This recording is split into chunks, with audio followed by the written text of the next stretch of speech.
사모님 위해 같이 기도하고 또 그 기간 동안에 우리 인해교회가 평안하게 어떠한 사고 없이 은혜 가운데 평안하게 모든 사역들이 또 모든 예배가 진행될 수 있도록 우리 주여 한번 부르고 합심하여 이 시간 담임 목사님 사모님과 우리 교회를 위해 합심하여 함께 기도하기 원합니다. 주여 하나님 아버지 감사합니다. 하나님 우리 담임 목사님 또 우리 사모님 아버지 안식월 맡게 하여 주셔서 미국에서 영육간의 쉼을 누리게 하여 주시니 감사합니다.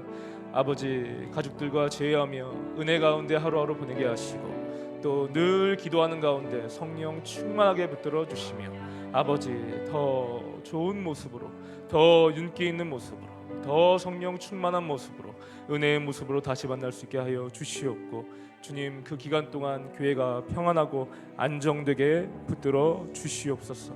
아버지 오늘 예배 가운데 함께하여 주시고 주님 보는 눈 듣는 귀 깨닫는 마음을 허락하여 주셔서 이 예배 가운데 주님을 만나는 시간 되게 도와 주시옵소서. 예수님의 이름으로 기도드립니다. 아멘. 하나님의 말씀은 사무엘하 8장 6절과 14절 두 절을 보도록 하겠습니다. 6절부터 14절까지가 아니고요. 사무엘하 8장 6절 한 절과 14절 한 절을 함께 보도록 하겠습니다. 제가 가진 성경은 구약 475페이지 부근에 있습니다. 6절과 14절 두 절이니까요. 제가 6절을 읽고 우리 성도님들이 14절을 읽도록 하겠습니다. 다윗이 다메섹 아람의 수비대를 두매 아람 사람이 다윗의 종이 되어 조공을 바치니라. 다윗이 어디로 가든지 여호와께서 이기게 하시니라.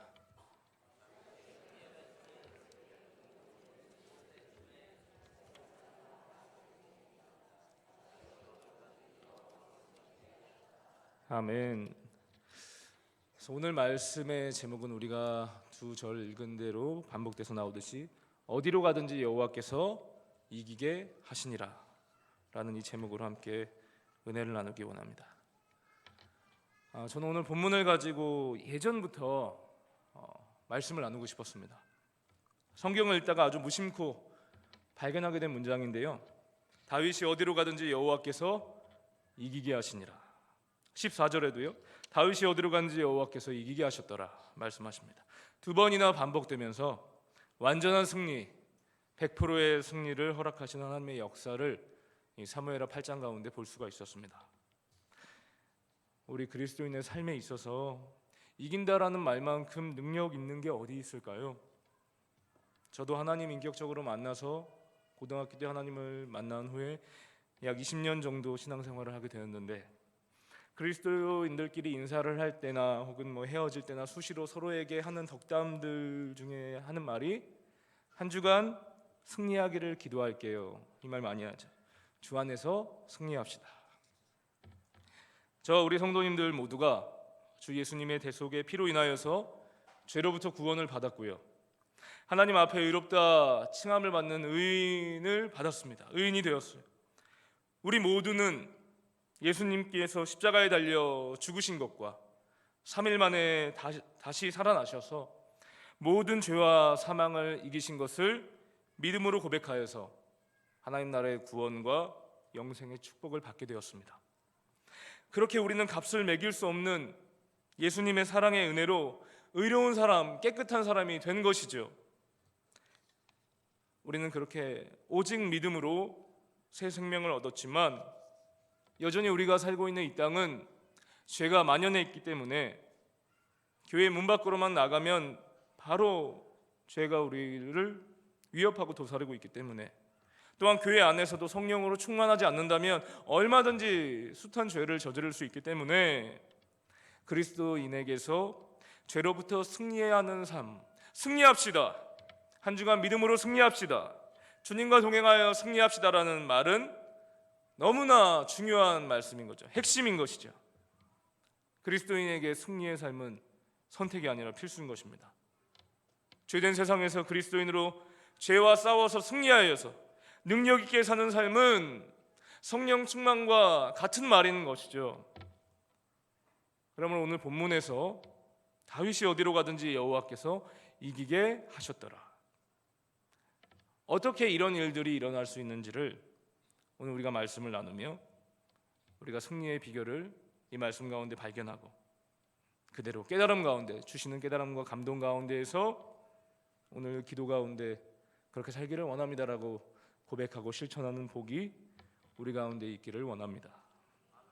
8장을 전체적으로 살펴보면요, 1절부터 쭉 보시면 다윗이 블레셋 사람들을 쳐서 항복을 받고 블레셋 사람들의 손에서 메덱 안마를 빼앗았다고 나옵니다. 2절에는 다윗이 또 모압을 쳐서요, 그대로 땅에 엎드리게 하고 줄을 재어 그 두 줄 길이의 사람은 죽이고 한 줄 길이의 사람은 살리니 모압 사람들이 다윗의 종이 되어 조공을 드렸다고 나옵니다. 3절에는 르호비의 아들 소바 왕 하다데셀이 자기 권세를 회복하려고 유브라데 강으로 갈 때에 다윗이 또 그를 쳐서 그에게서 마병 1700명과 보병 2만 명을 사로잡고 병거 100대의 말만 남기고 다윗이 그 외의 병거의 말들은 다 발의 힘줄을 끊었다고 말씀합니다. 또 5절에는요, 다메섹의 아람 사람들이 소바왕 하다네셀을 도우러 왔을 때 다윗이 아람 사람 2만 2천 명을 죽이고 다윗이 다메섹 아람의 수비대를 두매 아람 사람이 다윗의 종이 되어서 조공을 바치니라. 이렇게 다윗이 어디로 가든지 여호와께서 이기게 하시니라. 계속되는 주변의 이방 나라들과의 전쟁에서 다윗은 연전연승을 하는 거예요. 백전백승의 강력함을 보여주고 있습니다. 7절에도요, 다윗이 하다데셀의 신복들이 가진 금방패를 빼앗아 예루살렘으로 가져오고, 8절에도 다윗 왕이 하다데셀의 고을 베다와 베로데에서 매우 많은 놋을 빼앗으니라. 13절에도 다윗이 소금 골짜기에서 에돔 사람 18,000명을 쳐 죽이고 돌아와서 명성을 떨치니라. 그리고 14절 우리가 읽은 바와 같이 다윗이 에돔의 수비대를 두매 온 에돔의 수비대를 두니 에돔 사람이 다 다윗의 종이 되니라. 그리고 다윗이 어디로 가든지 여호와께서 이기게 하셨더라. 지금 우리가 이렇게 읽고 있는 이 사무엘서는요, 이 사무엘하는 구약 성경 39권 중에서 이스라엘에서 일어났던 실제 역사를 기록한 성경이기 때문에 이것은 역사서라는 범주 안에 놓여 있는 성경입니다. 이 역사서 성경을 통해 알 수 있는 것은요, 하나님께서 이스라엘을 택하여서 하나님의 선민 택한 백성으로 삼아 주시고 이스라엘을 통하여 이방 나라들의 하나님이 누구신가를 알려주는 내용을 담고 있는 거예요. 그러므로 성경에 기록된 이 역사서, 이스라엘의 역사는 곧 하나님의 역사인 것입니다. 이 사무엘하는 이스라엘의 하나님이 온 열방에도 똑같이 주가 되신다는 메시지를 담고 있어요. 이방 나라, 이방의 우상들이 즐비한 가운데에서 여호와 하나님이 참신이시다라는 사실을 이 역사서가 드러내주고 있는 것이에요. 그러므로 사무엘하 8장에 다윗이 이방 나라들과 전쟁을 하는 것은 단지 땅을 넓히고 자기의 세력을 과시하고 강하게 하는 그것이 아니고요, 하나님께서 이방 나라에 당신 자신을 드러내 보이신다라는 의미를 담고 있는 것입니다. 누가 진정한 신이냐? 누가 온 땅에 주가 되는 것이냐? 바로 주 여호와 하나님이시라는 것이죠. 이방에 대한 승리를 통해 연전연승, 다윗을 통해서 승리를 허락하심으로써 하나님이 열방의 주인이시구나 하는 것을 드러내줍니다. 승리는 하나님의 것입니다. 승리는 하나님이 이루시는 것입니다. 여호와께서 다윗과 함께 하시니 다윗이 어디로 가든지 여호와께서 이기게 하시니라. 이김이 여호와께 있다는 것이죠. 여기서 언급된 이방 나라들은요, 죄된 세상을 의미하기도 하겠습니다. 우리 주변의 수많은 일들, 그리스도인이기 때문에 겪어야 하는 여러 가지 어려움들, 사탄의 방해, 죄, 유혹 등등, 이스라엘과 다윗 왕을 둘러싼 주변 나라의 공격과 우상들과 지리적으로 이 이방 나라들과 이스라엘이 맞닿아 있는 모습들이 오늘날의 하나님 나라와 그의 백성들인 우리 그리스도인이 세상에서 겪어야 하는 온갖 주변 환경들에 놓여 있는 그런 죄로 노출되어 있는 것과 아주 흡사하다라고 생각해 볼 수 있겠습니다. 정말 녹록지 않은 환경들, 죄로 가득한 현실 속에서 여호와 하나님이 다윗과 함께 하심으로 이기게 하신다는 말씀이 오늘 주어지는 것입니다. 우리 자신만 보더라도 그리스도인으로 산다는 것은 얼마나 어렵습니까? 주변이 그냥 저를 놔두지 않죠. 은혜 받고 새벽에 간절히 기도하고 정말 오늘 주님을 위해서 살아야겠다, 정말 하나님 위해 살아야겠다고 다짐하면서도 세상의 거센 파도 앞에 우리는 정말 많이 넘어지고 생각이 순간순간 흐트러질 때 많고 정신이 깨어있지 못할 때가 부지기수입니다. 너무 바쁜 일정 속에 살다 보니까, 삶이 바쁘니까 삶의 속도를 따라가다 보니까 자연스레 주님을 잊을 때도 많이 있죠. 꼭 외부가 아니더라도 내 육체의 연약함 때문에, 제 자신의 아픔이 있기 때문에, 고통이 있다 보니까 무기력하게 지낼 때도 많이 있고요. 쉬는 것이 좋고 편안함이 좋고 내 육체의 정욕을 따라 사는 삶이 달콤하기 때문에, 그것이 본능적으로 더 나에게 땡기기 때문에 정욕을 이기지 못해서 넘어지는 상황도 많이 있습니다. 저도 갈수록 무엇을 제가 더 하려고 하기보다는 그냥 누워있는 게 좋아요. 지금도 저의 겉모습을 봤을 때는 좋게 봐주시는 분들, 힘이 있어 보입니다, 좋습니다, 그렇게 많이 얘기해 주시는 분들이 있어서 감사한데, 사실 제가 20대까지만 해도요, 속칭 에너자이저로 통했습니다. 20대까지는 며칠을 밤을 새도요 특별히 피곤하지 않았고, 전 별로 그렇게 어디가 아픈 사람이 아니었어요. 그래서 제가 누가 아프다고 하면 잘 이해를 못했습니다. 저 별로 이렇게 아파 본 적이 없기 때문에 평생을 병원을 거의 가본 적이 없어요. 뭐 여름방학만 되면은요, 대학생 때도 여름방학만 되면은 거의 한 2개월을 바깥에서 살다 들어왔습니다. 어머님이 저를 막 못 알아보세요. 2개월 만에 만나니까. 수련회를 막 6, 7군데를 다니고 전국을 돌아다니고, 어떻게 그렇게 살았나 싶어요, 지금 생각해보면. 그러했던 제가 지금은 틈만 나면 쉬고 싶고, 어떻게 하면 더 잠을 많이 잘 수 있을까, 갈수록 이런 생각들이 많아지는 거죠. 내색은 하지 않아요. 절대 내색은 잘 하지 않으려고 합니다. 하지만 힘에 부치는 일들이 많습니다, 갈수록. 저의 연약함 때문에, 제 안에 안일함이 스며들어 있기 때문에 주님의 뜻을 따르고 승리하는 신앙생활을 하기에는 갈수록 너무 부족하다라는 것을 많이 느껴요. 그러나 우리는요, 내가 부족할수록, 나에게서 한계가 갈수록 더 많이 느껴지고, 죄의 유혹에서 더 이길 힘이 없다고, 정말 없구나, 정말 나는 죄를 떨칠 수가 없구나 라고 생각이 더 많이 들면 들수록요, 오히려 더 오늘 말씀에 주목해야 할 것입니다. 내가 이길 수 없고 내가 안 될수록 더욱더 우리는 말씀에 천착해야 돼요. 말씀에 바짝 붙어야 됩니다. 말씀에서 들려주시는 하나님의 음성에 귀를 기울이려고 몸부림을 써야 한다는 거죠. 다윗이 어디로 가든지 여호와께서 이기게 하시니라. 곱씹으면 곱씹을수록 은혜가 넘치는 말씀이에요. 우리가 기억할 것은요, 내가 이기는 것은 아니고 하나님이 이기게 하신다는 사실을 기억하면 되는 것입니다. 승리는 나에게 있는 것이 아니고 여호와 하나님께 있는 것이에요. 주변 상황이 너무나도 좋지 않고 나 자신도 힘이 없고 인간적인 유혹에도 쉽사리 무너질 때에도, 또한 예상치 못한 스트레스가 밀려올 때에도, 제가 오늘 설교를 하는데 정말 낮에까지 좋았거든요. 아침과 낮에는 아주 베스트 컨디션이었습니다. 근데 오후에 정말 감당할 수 없는 그런 일들이 있었어요. 정말 아주 힘든 일이 있었습니다. 정말 내가 말씀 전하려고 하니까 가만두지 않는구나. 제가 또 다음 주에 내일 모레부터 수련회거든요, 중고등부. 얼마나 이 부담감이 큰지 모릅니다. 가만히 있어도 이건 가만히 있는 게 아니에요.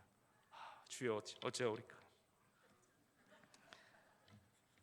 주변 상황이 너무나도 좋지 않고요, 나 자신도 힘이 없고요, 인간적인 유혹에도 쉽사리 무너질 때에도 무능해, 나 정말 무능하구나, 이 무능의 극치를 달릴 때조차도 우리는 그 상황에서 오히려 주님을 의지해야 됩니다. 구약 성경 이 당시에요, 아주 작은 나라 이 이스라엘을 제외하고 주변에 하나님을 믿는 나라가 없습니다. 주변에 어디 도움의 손길이 뻗칠 수 있습니까? 이스라엘이? 이스라엘과 연합하여 동맹군을 형성한 나라가 있습니까? 이스라엘 외에는 모두가 우상으로 가득 차고요, 주변 강대국들이 호시탐탐 이스라엘의 침략을 도모했었습니다. 군사력이 강한 것도 아니고, 그렇다고 땅덩이가 큰 것도 아니고, 이 작디 작은 이스라엘 나라가 열강의 틈바구니 속에서 어떻게 이 외세의 침략을 이겨낼 수 있었겠습니까? 그 이유는 하나님 함께 하셔서 이기게 하신 때문인 줄 믿습니다. 다른 거 다 부족해도요, 하나님을 붙잡고 있다면 그 어떤 것보다도 튼튼하고 강력한 동아줄이 된다는 사실을 믿습니다. 오늘도 정말 앞에서 찬양하시는 게 저의 말씀과 아주 딱 맞아 떨어지는 거 같고 놀랐어요. 사막에서 길을 내시는 여호와 하나님. 놀랍게 오늘 말씀 찬양 가사가 다가오더라고요. 하나님, 불가능한 곳에서 주님 피할 길을 내시는 분이구나. 그래서 어느 목사님께서는 이렇게 말씀하시죠. 하나님이 자녀가 된다는 특권은 마치 억만장자의 상속을 이어받게 되는 것과 같다. 그렇게 비유적으로 표현을 하는 거죠. 하지만 내가 억만장자인지 모르기 때문에 문제다. 6절, 14절에 다윗이 어디로 가든지 여호와께서 이기게 하시니라는 것은요, 이 히브리어, 이 성경 원어로 제가 직역을 다시 한번 해보니까 이렇게 표현할 수 있어요. 다윗이 가는 모든 곳에서 하나님이 다윗을 구원하셨다. 이 표현도 됩니다. 이기게 하셨다는 구원하셨다 같은 말이거든요. 야샤라는 동사인데, 다윗을 열강의 틈바구니에서 죄의 유혹과 여러 악한 세력들 가운데에서 구원해내셨다, 보호하셨다, 건지셨다, 이기게 하셨다는 말씀입니다. 구원을 받았다는 것은 곧 승리를 말해요. 하나님으로부터 구원을 받은 자가 승리자예요, 여러분. 반대로 구원이 없는 곳은요, 패배입니다. 멸망이에요. 구원을 받은 백성은 살아남습니다. 그러나 구원을 받지 못한 백성들은 심판을 받게 되기 때문에 구원이 임한 곳에는 승리가 임해요. 그러나 반대편에는 패배와 멸망이 일어나는 것은 자명한 거예요. 다윗이 가는 모든 곳에서 여호와의 구원의 손길, 도움의 손길, 이김의 손길이 함께한다는 것은 주변의 우상들에게는, 이방 나라들에게는, 하나님을 의지하지 않는 세상에게는 패배와 심판을 허락하신다는 메시지가 같이 주어진다는 거죠. 그러므로 이 다윗이 가는 곳마다 하나님께서 다윗을 이기게 하셨다, 구원하셨다는 말씀은 이방 나라들에게는 심판이 임하기에 이것을 통해 온 세계에 하나님이 누구신지를 드러내 보이신다는 말씀입니다.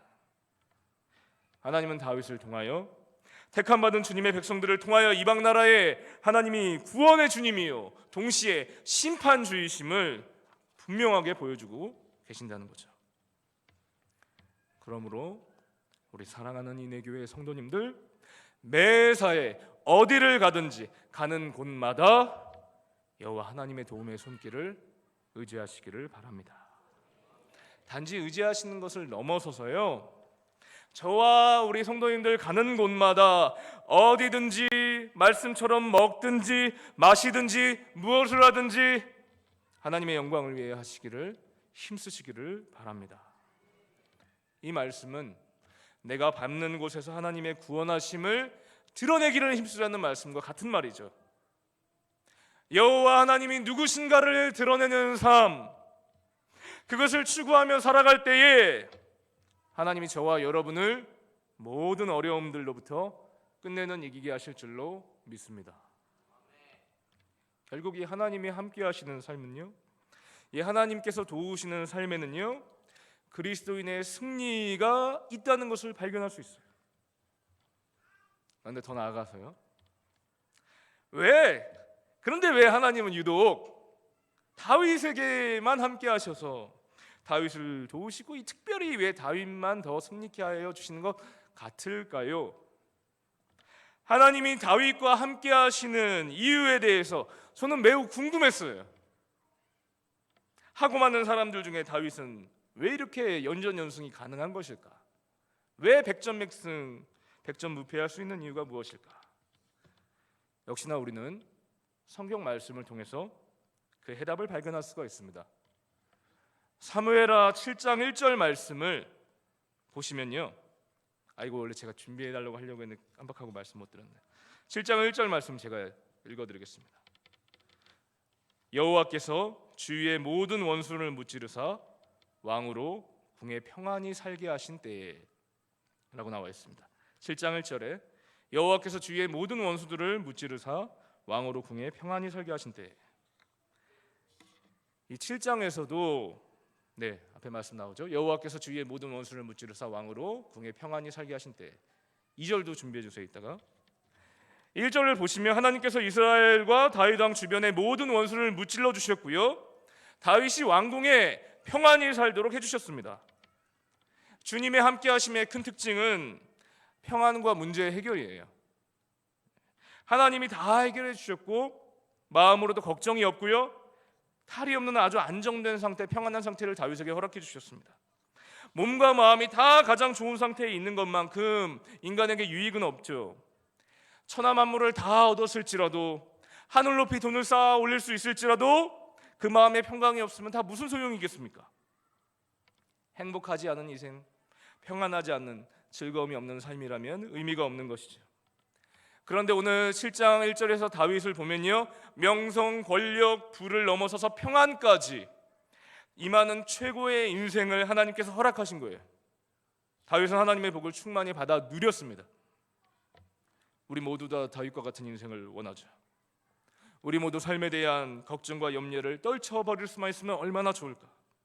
나에게 있는 문제들이 해결되면 얼마나 좋을까? 우리 늘 구하고 바라고 주님께 기도하는 것이죠. 그렇게 우리가 하나님 앞에 문제를 두고 염려하는 것을 갖고 기도할 때 하나님은 우리의 고통 소리를 들으시고 응답해 주시는 것이죠. 그런데 더 나아가서 다윗은요, 부와 권력과 명성과 평안까지 얻은 인생 최고의 행복을 누리는 데에서 만족하지 않았다는 게 오늘 핵심이에요. 7장 2절 우리 한번 같이 읽어볼까요? 7장 2절 말씀 다 같이 한번 읽어보겠습니다. 시작.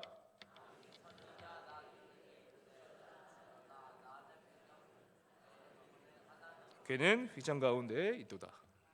다윗은 부, 권력, 명성, 평안까지 얻은 인생 최고의 행복을 누리는 데에서 그치지 않고요, 더 나아가서 나는 하나님이 복을 주셔서 너무나 잘 살고 평안한 가운데 있는데 그것으로 만족하고 그것이 끝이 아니고요, 더 나아가서 다윗은 하나님을 위해서 살기를 원한다는 데 핵심이 있는 것입니다. 다윗 왕이 선지자 나단에게 이르되 볼지어다, 나는 백향목 궁에 잘 살고 있는데 하나님의 궤는, 언약궤는, 법궤는 휘장 가운데 있구나, 장막 가운데 있구나. 그러므로 이 다윗을 통해 발견하는 그리스도인의 정체성은요, 단지 하나님의 복을 받고 더 잘 되고 더 잘 살고 더 잘 나가는 것에서 끝이 아니고요, 주님을 위해, 하나님 그분을 위해 살고자 하는 마음과 삶이라는 거죠. 하나님을 위해 살고 싶습니다. 나만 잘 되고 높아지는 인생이 아니고 주님이 높아지는 인생을 살고 싶습니다. 이것이 다윗의 마음과 삶이었다는 거예요. 그리고 이것이 오늘 본문에서 주어지는 그리스도인들이 우리가 품어야 할 궁극적인 삶의 목적인 줄 믿습니다. 여기 모여있는 저와 우리 성도님들은 각자가 자신의 마음을 기도하는 가운데 차분히 들여다보면서 내 마음 가운데 하나님을 위해 살고자 하는 열망이 있는지 그거를 생각해 봐야 한다는 거죠. 오늘 기도 가운데 나를 구원하신 여호와 하나님, 나를 지금까지 인도하신 하나님, 때마다 시마다 여러 문제에서 피할 길을 내어주시고 해결할 수 있는 능력을 주신 하나님, 먹을 것, 입을 것, 잠잘 곳을 해결해 주시고 허락해 주시는 사랑의 하나님, 풍성한 하나님께, 그분께 감사와 영광을 올려드리면서 동시에 기도할 때 주님을 위해 살기를 원합니다. 하나님의 나라를 위해 제 인생을 드리기를 원합니다. 주님 사용하여 주시옵소서. 이 고백이 지금 저와 우리 성도님들께 여전히 있는지요?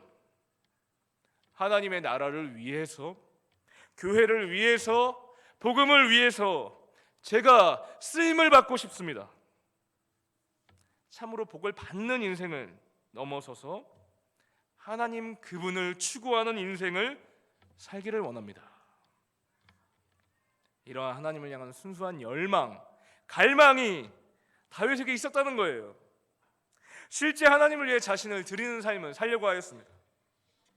그래서 7장 3절에는 하나님의 사자 나단 선지자가 이런 말을 하는 것이죠. 나단이 왕께 아뢰되 여호와께서 왕과 함께 계시니 마음에 있는 모든 것을 행하소서. 다윗이 하나님을 위하니까, 하나님을 높이고 하나님을 바라고 하나님을 위해서 살고자 하니까 여호와 하나님도 다윗 왕과 더 함께 계시는 거예요. 더. 예수님께서도 신약에 이런 말씀하셨죠. 너희가 내 안에 거하고 내가 너희 안에 거하면 무엇이든지 원하는 대로 구하라. 그리하면 이루어지리라. 할렐루야. 오늘 설교의 핵심은 바로 이겁니다. 우리의 안위한 부, 명예, 성공, 평안을 넘어서서 나를 구원하시고 영생의 복을 허락하신 주 하나님을 위해 살고자 하는 삶, 그것을 오늘 밤에 하나님께서 저와 우리 성도님들께 고백을 받기를 원하세요. 진정한 그리스도인이라면 우리는 거침없이 주님께 고백할 수 있어야 합니다. 제 인생에서 첫 번째는 하나님의 나라와 주님의 뜻을 구하기를 원합니다. 저는 부족하지만 저를 하나님 나라를 위하여, 복음을 위하여 사용하여 주시옵소서. 다윗이 하나님을 위해 살기를 원할 때에 그날 밤에 하나님은 다윗에게 약속하십니다. 7장 8절에서 9절 말씀에 보면 이렇게 나와 있어요. 그러므로 이제 내 종 다윗에게 이와 같이 말하라. 만군의 여호와께서 이와 같이 말씀하시기를 내가 너를 목장 곧 양을 따르는 데에서 데려다가 내 백성 이스라엘의 주권자로 삼고. 9절 말씀도 볼까요? 같이 읽어볼까요? 시작. 내가 가는 모든 곳에서 내가 너와 함께 있어서 내 모든 원수를 내 앞에서 멸하였은즉 땅에서 위대한 자들의 이름같이 너의 이름을 위대하게 만들어주리라. 할렐루야. 비슷한 말씀이 신명기 28장 1절 말씀에도 나오는데요. 너가 너의 하나님 여호와의 말씀을 삼가 듣고 내가 오늘 너에게 명령한 그의 모든 명령을 지켜 행하면 너의 하나님 여호와께서 너를 세계 모든 민족 위에 뛰어나게 하실 것이라. 그러므로 오늘 말씀을 통해서 저와 우리 성도님들은요, 잘되고 평안한 삶을 넘어서서 하나님을 추구하는 인생을 사시기를 주님의 이름으로 축복합니다. 우리가 하나님을 높이면 하나님께서 우리를 높여주실 것입니다. 시편 63편 8절 말씀에서도 이렇게 말씀해요. 나의 영혼이 주를 가까이 따르니 주의 오른손이 나를 붙드시나이다. 성 베르나르라고 하는 중세 12세기의 그리스도인은 하나님을 향한 추구, 주 하나님을 향한 열망에 대해서 이렇게 표현하고 있어요. 우리는 당신을 맛보았습니다. 오 살아계신 음식이요. 그리고 여전히 우리는 당신으로 잔치하기를 갈망하나이다. 우리는 당신을 들이켰습니다. 유일한 물의 원천이시여. 그리고 우리 영혼은 당신으로 채워지기 위해 갈증이 나나이다. 주님을 음식으로 표현했고 물로 표현했어요. 지금도 주님을 먹지만 더 먹기를 원합니다. 지금도 주님을 마시지만 더 마시기를 갈망합니다. 또한 하나님을 추구함이라는 책 제목이 있는데요, 저자인 A.W. 토저 목사님, 이 목사님은 그 책에서 이렇게 하나님을 추구하는 것을 말씀하고 계세요. 나는 그리스도인들이 하나님을 향한 강한 열망을 갖기를 의도적으로 권장합니다. 하나님을 향한 열망이 없기 때문에 우리는 현재 낮은 신앙에 머물러 있는 것입니다. 마치 딱딱한 나무 같은 신앙생활은 우리에게 거룩한 갈망이 부족한 결과인 것입니다. 단시 현실에 만족하고 있다는 것은 모든 영적 성장에 치명적인 것입니다. 그러므로 하나님을 향한 날카로운 갈망이 반드시 있어야만 합니다. 그것이 없으면 우리에게 그리스도의 나타남도 없을 것입니다. 정말로 하나님을 찾고자 발견하고자 한다면 먼저 그분을 찾으려는 결단을 해야 하며 단순함의 길로 나아가야 하는 것입니다. 언제나 마찬가지로 지금도 하나님은 자신을 어린아이들에게는 나타내시고 지식이 있고 똑똑한 자들에게는 깊은 어둠 속으로 감추시기 때문입니다. 우리는 하나님께로의 접근을 단순화해야 합니다. 어린아이처럼 간사함 없이 솔직하게 나와야 한다는 것입니다. 이렇게 주님께 나아가고 주님을 추구하기를 갈망한다면 하나님은 속히 반응을 보여주실 것입니다. 오늘 밤 우리는 주 하나님을 추구하여 함께 나아가길 원합니다. 기도할 때 단순하게 집중적으로 주여 하나님을 높이고 주님을 찾기를 원합니다. 나의 부, 나의 걱정, 나의 기도 제목 다 중요하겠지만 가장 먼저 우리가 올릴 것은 주 하나님을 이 예배 가운데 이 기도 시간에 내가 느끼고 발견하기를 원합니다. 말씀을 맺겠습니다. 오늘 본문 말씀 사무엘하 8장 6절과 14절에서 다윗이 어디로 가든지 여호와께서 이기게 하시니라. 다윗이 가는 모든 곳에서 하나님이 구원하셨더라. 이러한 역사가 일어나게 된 것은 다윗이 그저 자기 삶의 만족과 유익을 위한 복에 머무르지 않고요, 여호와 하나님을 위한 삶, 하나님을 향한 거룩한 열망의 삶이 있었기 때문이라는 것이죠. 그러한 삶을 꿈꾸며 실제로 다윗은요, 이 8장에서 제가 읽지는 않았지만 이방 나라로부터 얻은 금은 놋그릇들을 다 여호와께 드립니다. 그리고 하나님의 방법인 정의와 공의로 이스라엘 백성들을 다스리죠. 그러므로 하나님을 나라를 위한 열망과 실제 삶에서 그것들을 실행하려고 노력할 때에 하나님은 그러한 자들의 삶에 개입하셔서 반드시 구원과 승리를 허락하여 주시고요, 그들의 삶 가운데 가장 궁극적으로는 어떻게 하신다고요? 하나님 당신을 드러내 보이실 것입니다. 그러므로 오늘 밤 우리는 나의 믿음을 다시 새롭게 주님 앞에 드리기를 원합니다. 복을 추구하는 기복신앙을 넘어서서 하나님을 추구하는, 하나님을 사랑하는, 하나님을 위해서 사는 참 그리스도인이 되기를 원한다고 오늘 이 밤에 주님 앞에 거침없이 고백드리시기를 바랍니다. 우리의 삶을 주님께 가감없이 드리기를 원합니다. 그래서 이 밤에 주님을 향한 갈망함이 불릿듯 일어나 복음을 위한 삶이 현실이 될 수 있도록 간구하며 나아가기를 원합니다. 우리 시간 찬양하면서 우리 함께 기도를 이어갈 텐데, 우리 하나님을 높이는 찬양을 이 시간 함께 드렸으면 좋겠습니다. 모든 이름 위에